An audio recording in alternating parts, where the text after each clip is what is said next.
Greetings, fellow cultivators. Welcome to Autonova. Remember to like and subscribe to support the journey. Now, let's dive into the next chapter of A Will Eternal. There were many stories and opinions about how the Heavenspan Realm's Deadmire had been formed. No consensus had ever been reached, and it was entirely likely that only a handful of people in the entire world knew the truth about its origin. For one thing, it was an enigma as to why any living being that entered the area would die. Neither devas nor demigods who entered the Deadmire ever came back, that much was confirmed fact. Although there were people who had taken an interest in the Deadmire and devised certain ways to study it, the only thing that they came to find out was that it was filled with a white sea. It was a sea composed, not of water, but bones. From the peaks of the mountains that bordered the Deadmire itself, all one could see was vast, endless fog. Beneath the fog was an endless stretch of white bones that looked almost like a sea of water. There were human bones and beast bones, although in general, it was difficult to distinguish exactly what types of bones there were. Furthermore, the entire area was deathly quiet, and filled with a palpable rancor. No living beings existed, no sound existed, and the silence was terrifying. Many of the legends regarding the Deadmire involved some war of epic proportions that was fought even before the world came to exist. Supposedly, the battlefield upon which that war had been fought eventually came to be the Sea of Bones that was the Deadmire. There were actually 4 Deadmires in the world, and they were all the same. In the Deadmire that existed on the border between East and North, it was possible to see 3 figures. The first was Bai Xiaochun, who trembled in fear and anxiety as he walked across the bones. The crunching sounds that came with each step broke the silence, echoing out in bizarre and eerie fashion. Despite his confidence in the Gravekeeper, Bai Xiaochun was still terrified, and gripped his command medallion until his hands were white. Following behind him were Song Ke and Master God Diviner, both of whom trembled in anxiety. Thankfully, as soon as they had stepped into the Deadmire itself, the command medallion had lit up like a candle, sending light out for dozens of meters in all directions, and pushing the fog away from them. That had eased their fear to some extent. As they walked along, the odd crunching of their footsteps echoed out constantly. Considering that they were new to this place, they didn't dare to attempt flying, and moved along on foot, casting vigilant glances around them as they went. Because of the thick fog, it seemed to Bai Xiaochun and his companions that they were walking along through the dead of night, with their small, lit area making them very conspicuous. Bai Xiaochun's face was ashen as he crunched along. Based on what he could tell so far, there really were no living things in the Deadmire. 3 days passed. Although they weren't flying, they still moved along quickly. By this point, Song Ke seemed used to the crunching of the bones, and the stifling pressure of the fog and darkness. His expression was actually somewhat calm. Master God Diviner also seemed to be doing well. Bai Xiaochun was the only one who was on full alert. Song Ke couldn't help but snort coldly in his heart at Bai Xiaochun's anxiety. It also seemed to fuel his own bravery, and he began to stomp his feet down a bit louder. However, Bai Xiaochun was not pleased with that. Master God Diviner also happened to feel that his actions were a bit extreme, and quickly said, "Keep it down, Song Ke." Song Ke snorted, and was just about to offer a retort when, all of a sudden, the hyper-vigilant Bai Xiaochun blurted, "Did you guys hear that?" Song Ke stopped walking, as did Master God Diviner. Everyone focused on listening, and although they couldn't hear anything at first, it only took a moment for both of their faces to fall. Somewhere off in the fog, there was singing. It sounded like a woman. However, she was apparently so far away that they couldn't quite make out what she was singing. Regardless, the mere presence of the singing caused Bai Xiaochun's face to drain of blood. No way. There's no way that Gongsun Wanner could have fled to this place, is there? However, as the singing continued, he realized that it didn't actually sound like Gongsun Wanner. Song Ke and Master God Diviner looked around nervously, trying to identify the direction the singing was coming from. After a moment, Master God Diviner's eyes widened, and he pointed in a certain direction. There, Bai Xiaochun and Song Ke immediately turned to look in that direction, which was when they saw countless corpses. These corpses were not just bones laying around among the other bones, they were walking upright. There were thousands upon thousands of them, bent at the waist, black ropes strung over their shoulders, making them look almost like boatmen pulling a huge galleon. Behind the more than 10,000 human-sized corpses were more than 1,000 corpses of giants. All of them had black ropes strung over their shoulders too, and were tugging them along. However, there was more. Behind the 1,000 giants were more than 100 beast corpses, each one more than 3,000 meters tall. All of the beasts looked different. Shockingly, in the very back, there were 3 bone dragons. To the astonishment of all three cultivators, what next appeared before their eyes, right behind the three bone dragons, was a massive galleon, fully 30,000 meters in length, and crafted entirely of bone. The galleon was pitch black, and in very bad condition, with tattered flags attached to dilapidated flagpoles. However, despite its condition, it still radiated a shocking energy. Strangely, despite the fact that the corpses were pulling the galleon across the surface of the sea of bones, no resulting sound could be heard. The entire deadmire was still completely quiet, with the exception of the sound of singing coming from within the galleon itself. Bai Xiaochun was already trembling with intense fear, and had begun to back up. "Something's off here," he said nervously, his face pale white. "What's a warship like this doing in the deadmire? And what are all those corpses pulling it for? This is terrifying. Why don't we go back? I think, maybe the Great Wall is a better idea after all." However, even as words left his mouth, the enormous galleon suddenly vanished. The corpses went with it, and even the singing was gone, as if it had never existed to begin with. Bai Xiaochun's jaw dropped. Song Ke and Master God Diviner were also frightened. There was something very strange about it all. As for Song Ke, when he looked over at Bai Xiaochun and saw how scared he was, his own fear vanished. Snorting derisively, he said, "The deadmire is supposed to be strange. What's so scary about some boat? It was just an illusion, that's all. Just ignore it and it goes away." "What, Bai Xiaochun, are you scared or something?" When Bai Xiaochun heard that, he glared back. "Me? Scared of ghosts?" He swished his sleeve. "I'm virtually a heavenly necromancer, and the most important ghost in the world is my apprentice. Why would I be afraid of ghosts? Are you kidding me?" Song Ke chuckled coldly, but didn't say anything else. Grabbing Master God Diviner, he continued on the way they had originally been heading.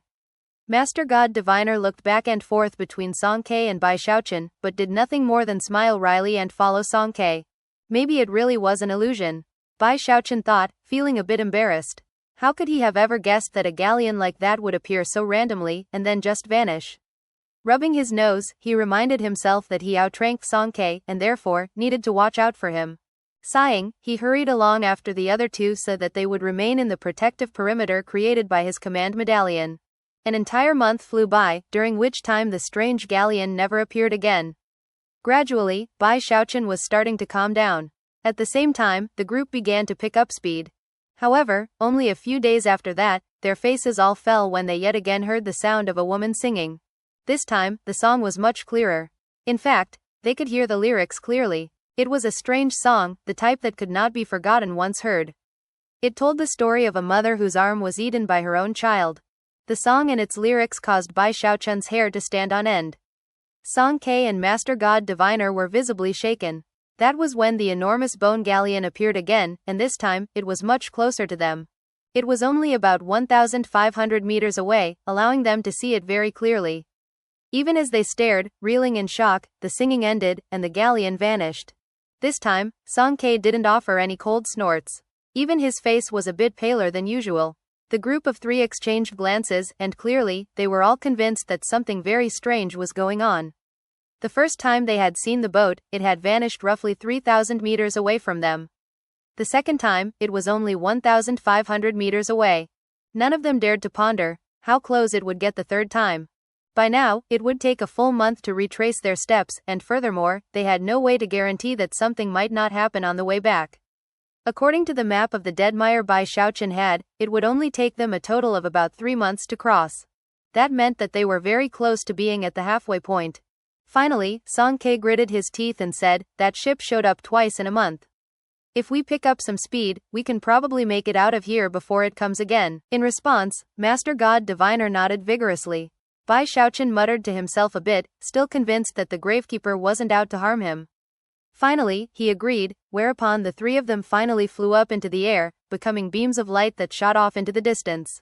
Another half a month went by, during which time the galleon never reappeared. However, Bai Xiaochun didn't let his guard down at all. He looked around vigilantly as they sped along. Master God Diviner wasn't capable of the same speed as Bai Xiaochun and Song Ke, so Bai Xiaochun had to pull him along. One evening after the half-month of travel, they suddenly heard that bone-chilling song for a third time. The singing was even more clear, and shockingly, the bone galleon appeared in front of them again, less than 1,000 meters away. It was now very clear. In fact, Bai Xiaochun could clearly see the 3 flags flying on the galleon, each of which was embroidered with a ghost face. The one in the middle had green skin and long fangs, and appeared to be glaring ferociously straight at them. Song Ke and Master God Diviner were both visibly shaken as the huge galleon was dragged closer and closer to their group. 900 meters. 600 meters. As it neared, Bai Xiaochun could see the corpses more closely. Although their faces were completely expressionless, they emanated a deep-seated aura of resentment. Some of the corpses were little more than bones, but some had rotting flesh attached to them, and even clothing. There were all different types of clothing present, some from modern times, some from ancient. Clearly some of these corpses had been soul cultivators, and some had been ordinary cultivators. Furthermore, as for the pitch-black galleon itself, Bai Xiaochun could now see that it was riddled with holes, as though it had been involved in some dramatic battle. After the initial shock, the group of three all began to back away from the galleon. However, that was when the song ended, and the galleon faded away. This time, it vanished when it was only 300 meters away from them. Bai Xiaochun's heart was pounding, and Song Ke and Master God Diviner were trembling. By this point, sensations of imminent crisis were alive in all of them. It's only been half a month, Song Ke said, and it got even closer. The next time, it will probably hit us. Damn it, what the hell kind of place is this? Master God Diviner added, I don't want to be one of those corpses pulling that galleon. Glaring, Song Ke continued, didn't you say that we would be safe with that command medallion of yours, Bai Xiaochun? Bai Xiaochun's eyes were bloodshot. Spinning, he yelled at Master God Diviner and Song Ke, stow it, you two. We've been going too slow. I'll carry you. That way, we can definitely get out of here in half a month. Bai Xiaochun still trusted the gravekeeper, but considering the current circumstances, his fear was getting the better of him. Grabbing Song Ke and Master God Diviner, he unleashed speed comparable to a diva and shot through the air along their original path. He flew without stopping for 7 days. And yet, it didn't matter how incredibly fast Bai Xiaochun was moving. On evening of the 7th day, the group of three, yet again heard that bizarre song. It was so loud and clear it almost seemed like the woman was singing it right into their ears. At the same time, the enormous bone galleon appeared, only 300 meters away in the fog. This time, none of the group of three even had time to look at it. A massive gravitational force sprang out and grabbed a hold them. At the same time, the corpses pulling the galleon tugged it forward at incredible speed. To the shock of Bai Xiaochun, Song Ke and Master God Diviner, the corpses slammed right into them. Bai Xiaochun screamed as his vision blurred. Then things became clear again, and he found himself standing on the deck of the galleon along with Song Ke and Master God Diviner. The corpses down below pulled the galleon through the fog, with them standing right there on it. As they stood there on the ghost galleon, something else was happening far away from the Deadmire. In the eastern Heavenspan River, in the middle reaches, the sound of bells filled the River-Defying Sect. The sound was like a great weight pressing down onto the numerous cultivators in the sect. Everyone knew that the River-Defying Sect was in a very precarious position. Up to this point, not a single one of the sect's patriarchs had been able to break into the Diva realm. Because of that fact, the other great sects in the Middle Reaches, the Starry River Court, the Dao River Court and the Polarity River Court, had become restless. Frictions had increased, and conflicts grew more intense, until some River-Defying Sect cultivators were even killed. Back when the River-Defying Sect had first arrived in the Middle Reaches, they had disturbed the other three great sects' prophets. And then there was the matter of Bai Xiaochun causing problems in the Legacy Zone, which led to the River-Defying Sect taking away vast amounts of resources from the other sects. Worse was how the chosen from the other three sects all had turtle marks on their bodies that couldn't be removed. Because of all this, the other three sects' hatred of Bai Xiaochun and the River-Defying Sect eventually seeped down into their bones. It was now nearing the time when the Legacy Zone would be opened again. Therefore, the other three great sects had secretly contacted the Starry Sky Dao Polarity Sect and received tacit approval to begin a war of sect extermination. Bells were being rung in the River-Defying Sect because of information recently sent by spies, informing them of what was happening. In the past, the River-Defying Sect had sent emissaries to the Starry Sky Dao Polarity Sect to plead for leniency. After all, Bai Xiaochun had been a major general, and there were certain people in the sect who owed him favors. Those people had managed to care for the River-Defying Sect to some extent. Had they not, the other three Middle Reaches sects would have made a move earlier. Unfortunately, Bai Xiaochun was nowhere to be found. Although stories about his exploits in the wildlands had circulated, and people knew he was alive, it was as the ancient saying went, distant water won't put out a fire close at hand. And thus, the patriarchs all emerged from secluded meditation, activated the sect's grand spell formation, and prepared to fight to the death. No one in the River-Defying sect was confident in being able to hold their own. After all, the other sects had 3 devas on their side. Although they had used the easiest and least powerful method to become mortal Dao devas, they were still devas. The sect's survival will be decided during this war. We'll defend the sect to the death. As the bells tolled, and the River-Defying sect cultivators let out battle cries, a powerful roar erupted out from somewhere in the sect. A huge beast appeared, hundreds of meters long, completely violet in color, with black flames spreading out beneath his feet. He looked like a mix between a dragon and a Qilin, and had soaring energy that even the patriarchs in the great circle of the nascent soul found exciting. Those fluctuations were those of a beast king. It was Bruiser. The River-Defying sect had been at odds with the other 3 great sects for years, and now, open conflict was imminent. Even as the fighting was just about to break out, Bai Xiaochun, Song Ke and Master God Diviner were in the deadmire, struck with terror even as they longed to be back in that very same sect. The 3 of them stood on the deck of the battered and damaged ghost galleon, their expressions flickering as they sized up their surroundings. There were holes in the pitch-black deck itself, evidence of what must have surely been a fantastic battle fought at some point in the ancient past. Despite the galleon's dilapidated state, it still thrummed with a powerful aura that filled Bai Xiaochun with the same type of fear he had experienced when in the presence of the Celestial. In fact, the galleon seemed even a bit more powerful than that. It shook him all the way down to his soul. After looking around nervously for a moment, Bai Xiaochun blurred into motion, heading toward the side of the galleon, where he planned to simply leap over the edge. Song Ke and Master God Diviner joined him, and yet, as they got close to the edge, a black shield of light sprang up, which they thumped into. It didn't matter that Bai Xiaochun could crush early Diva Realm cultivators, and fight toe-to-toe with those in the mid-stage. As soon as he made contact with that shield, he simply bounced right off of it. He bashed into it again, and the same thing happened. It was the same with Song Ke and Master God Diviner. Panting, they all began to look around, extremely serious expressions on their faces. The deck of the galleon was almost completely empty, with no major structures on it whatsoever. There was what appeared to be a cabin or bridge, which was the only way to get to the lower decks. From the look of it, other structures had once existed on the deck, but had long since been destroyed. Sticking up from the cabin was the flagpole with those 3 ghost face flags. And above the doorway was a primitive 8 trigrams mirror. Other than that, there was nothing else visible. Song Ke had a very unsightly expression on his face as he began to walk around and inspect the galleon. As for Master God Diviner, he was gasping for breath and shivering. He had already been in a weak state before, and once on the deck of the galleon, felt something like a boundless coldness seeping into him. "Hurry up and do some divinations, Master God Diviner," Bai Xiaochun said. "See if you can figure out a way off of this galleon." He glanced over at the cabin door, and was struck with the feeling that the ghost galleon was in control of his very life.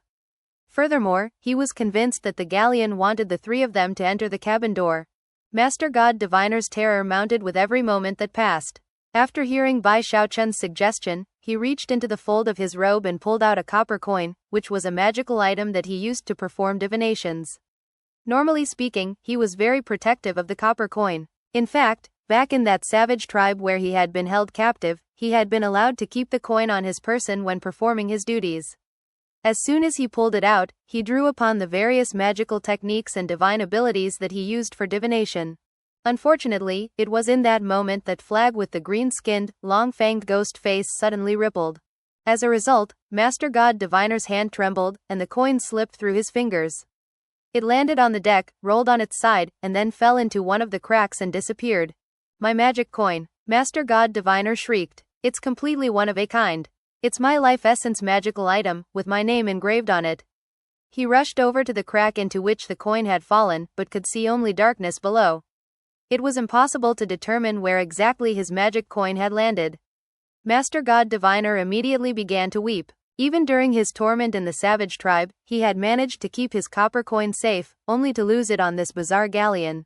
The sight of Master God Diviner losing his copper coin right before trying to divine some important information instantly caused Bai Xiaochun's mood to drop. After looking around, he finally came to focus on the cabin. As for Song Ke, he had surveyed the deck and found nothing, and also turned his attention to the cabin. Walking over, he stood in front of the door and examined it with a frown. Master God Diviner had a scowl on his face and tears in his eyes, and was feeling very irritated at Bai Xiaochun. However, he didn't dare to say anything. Eventually, his gaze came to rest on the cabin, whereupon his eyes lit up. His attention was especially drawn to the 8 trigrams mirror. The mirror was dark, and did not seem capable of projecting any light or images. Furthermore, there was something eerie and sinister about it. From what Master God Diviner could tell, it was clearly something extraordinary. That must be some sort of treasure, he thought. Master God Diviner's understanding of the arts of divination led him to the conclusion that this 8 trigrams mirror was perfectly suited to him. That was especially true considering how depressed he was at the loss of his magic coin. Eyes widening, he hurried over and reached out toward the mirror. Hold on, Bai Xiaochun shouted, surprised at Master God Diviner's fearlessness. However, he was too late to interfere. Master God Diviner had already grabbed the mirror. Bai Xiaochun felt his head spinning from how dangerous everything seemed.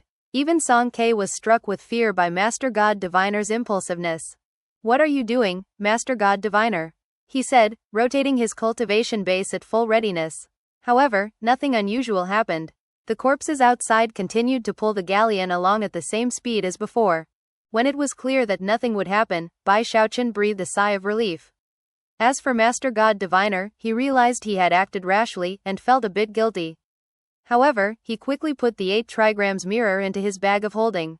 My magic coin fell into that crack, he said defensively, so I'm going to take this copper mirror as a replacement. Bai Xiaochun rubbed the bridge of his nose, and Song Ke glared briefly at Master God Diviner before scanning the deck once again.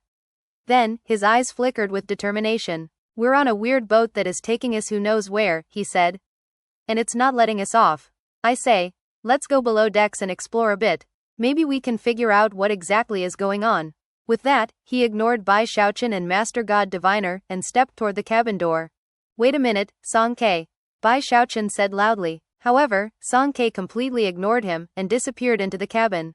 Bai Xiaochun was starting to get angry at how impulsive Master God Diviner and Song Ke were being. Bai Xiaochun was the leader of the group, right? They should definitely be listening to his orders. Are these guys crazy or something? One glance at some stupid mirror and he puts his life on the line? And the other one runs right off into the jaws of death? As Bai Xiaochun stood there feeling anxious, Master God Diviner hesitated for a moment. The truth was that he was still feeling bad about his magic coin, and for all he knew, it was there below decks, waiting to be found. Gritting his teeth, he walked toward the cabin door. Song Ke is right. It doesn't seem like this galleon wants to hurt us. If it did, we would be dead already. The best thing is to check things out below decks. With that, he disappeared into the cabin, leaving Bai Xiaochun completely alone on the main deck. His expression grew more unsightly by the moment as he stood there staring at the cabin door. For some reason, it seemed like the sinister and vicious mouth of some evil ghost. Suddenly, a cold chill ran up his spine. Wait a second, he thought. Song Ke has never been very impulsive. And neither has Master God Diviner. If they were, they wouldn't have survived for so long in the cultivation world. Why did they start acting so unusual on this weird galleon? He looked around, but didn't see anything unusual. Off in the distance, the fog was as thick as ever, and everything was as quiet as it usually was. After a long moment of hesitant thought, he finally clenched his jaw and made his decision. Since the galleon wasn't letting him leave, he would enter the cabin. He couldn't just watch as Song Ke and Master God Diviner delivered themselves up to calamity. Eyes bloodshot, he slapped his bag of holding to produce some spare paper talismans, and then slapped them down all over his body. He also pulled out some suits of armor, which he donned. Then he charged through the door. After Bai Xiaochun disappeared into the cabin, the green-skinned, long-fanged ghost face on the middle flag suddenly smiled. Just inside the cabin was a staircase leading down. Upon entering, Bai Xiaochun couldn't see Song Ke, but did catch a glimpse of Master God Diviner at the bottom of the stairs. He hurried forward and then climbed cautiously down the stairs, which put him on the first deck below the main deck. The instant he stepped onto deck 1, he caught sight of both Song Ke and Master God Diviner, looking around with wide eyes. The fact that they were both there unharmed caused Bai Xiaochun to breathe a sigh of relief. Without any hesitation, he hurried over to their side. Deck 1 wasn't very large, and much like the main deck, was completely empty, except for another staircase off in the distance, leading further down. However, the bulkheads were covered with a massive mural. It depicted the sky. It was not an ordinary blue sky, but rather, looked more like an ocean covered with waves. In fact, were it not for the occasional clouds floating about, Bai Xiaochun wouldn't even have been able to tell that it depicted a sky.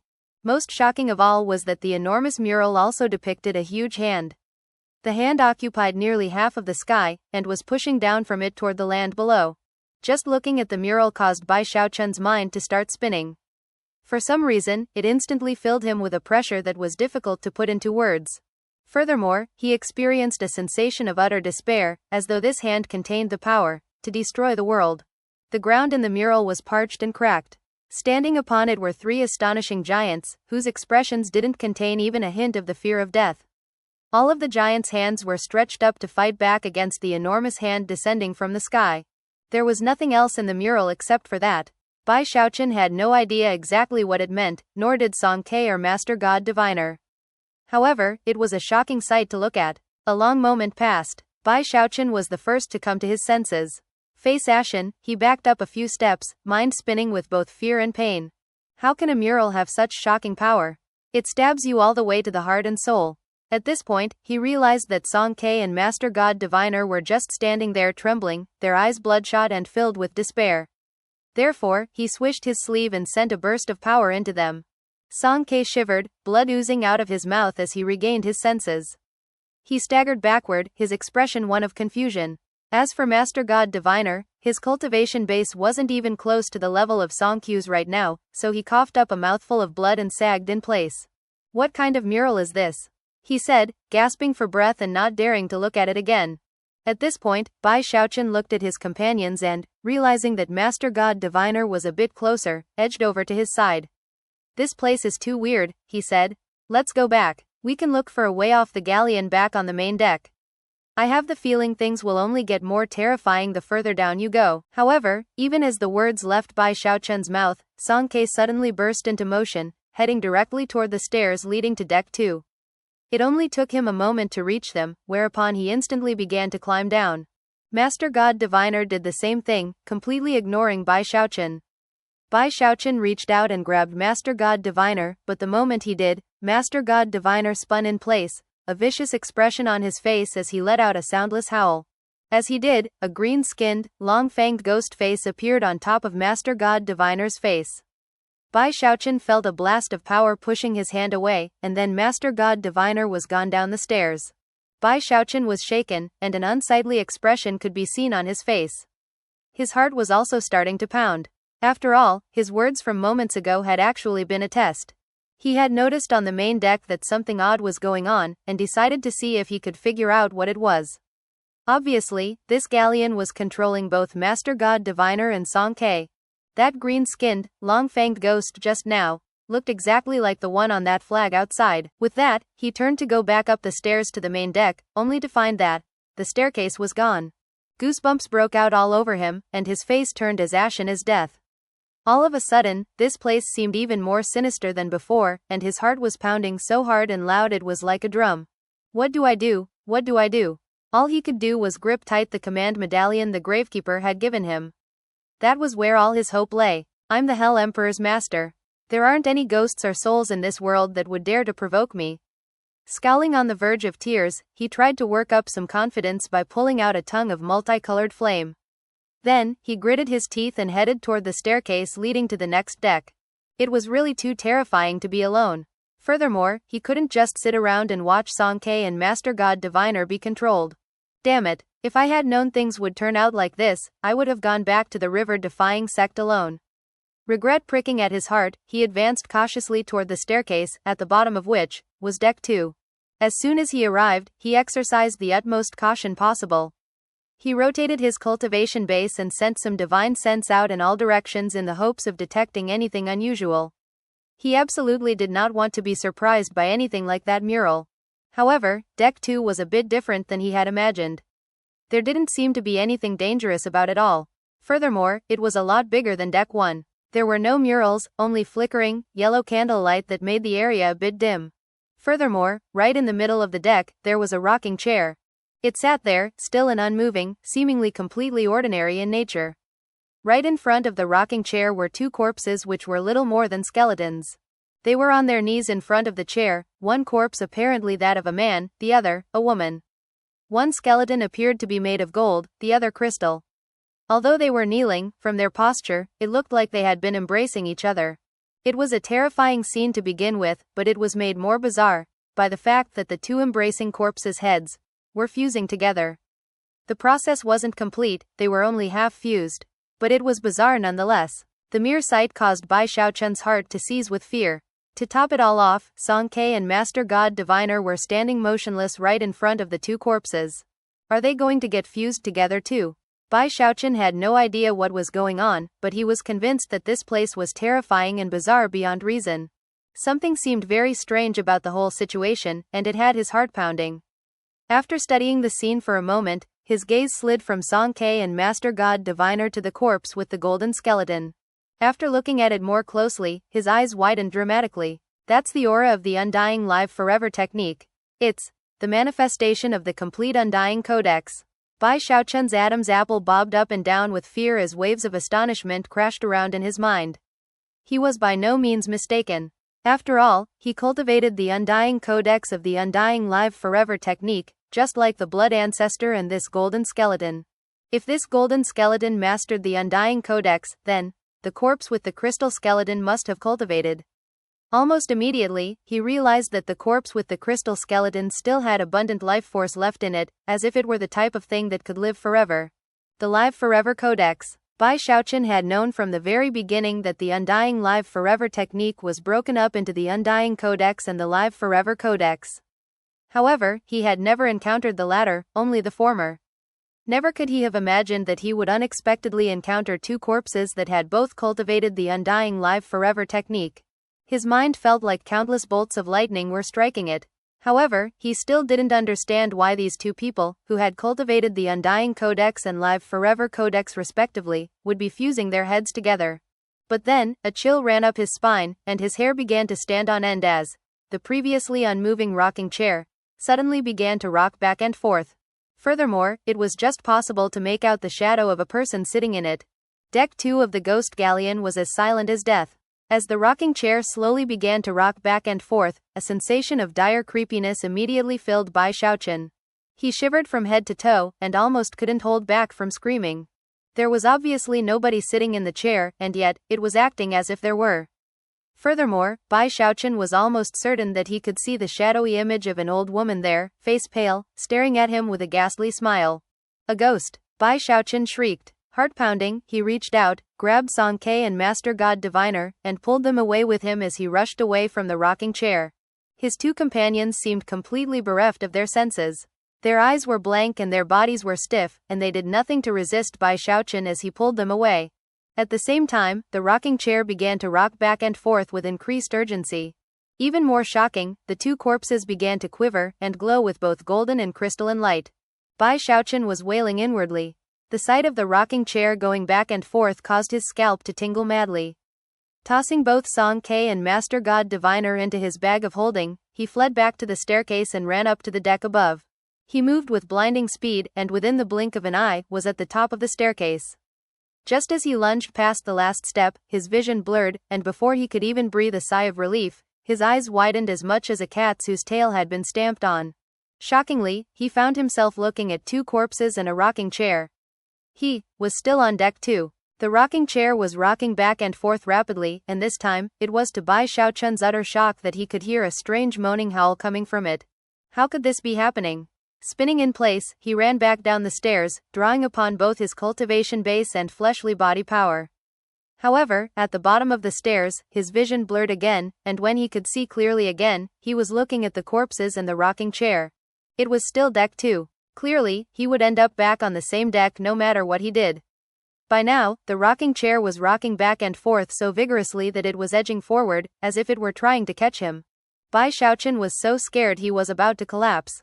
Letting out a shout, he waved his hand, sending out a blast of air toward the rocking chair. However, the air simply passed right through it. By this point, he was sure that he was in a moment of deadly crisis. There was no time for thought or planning. He needed to get out of here immediately, before the rocking chair got too close to him and ended his life. Time to go for broke. Yet again, he burst into motion, leaving a trail of afterimages behind as he raced back up the stairs. This time, though, he didn't go to the end of the stairs. Instead, he clenched his hand into a fist, which caused a black vortex to spring into being. The air around him immediately distorted. It didn't matter that he was in a ghost galleon in the Deadmire, there was still some energy of heaven and earth present. Thanks to the gravitational force created by the black vortex, that energy was sucked in, along with the power of his cultivation base, his chi and blood, and even his soul. A shadowy image appeared behind him, wearing imperial robes and an imperial crown. At the same time, a domineering aura erupted out. This was none other than the Undying Emperor's fist. Bai Xiaochun was already in the great circle of the Undying Bones, and therefore, his urgent unleashing of this fist strike contained, not just the previous double level of power, but 5 times.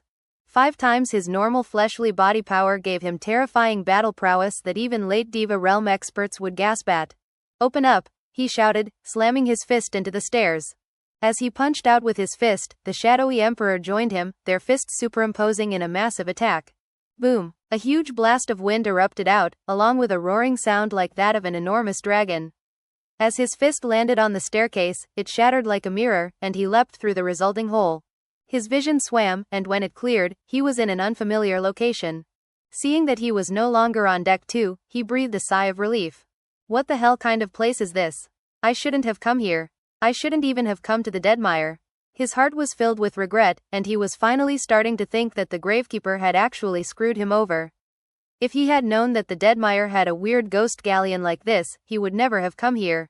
However, he had few options at hand. Song Ke and Master God Diviner had clearly lost their minds. If he hadn't grabbed them and put them in his bag of holding, they would probably still be back on deck 2.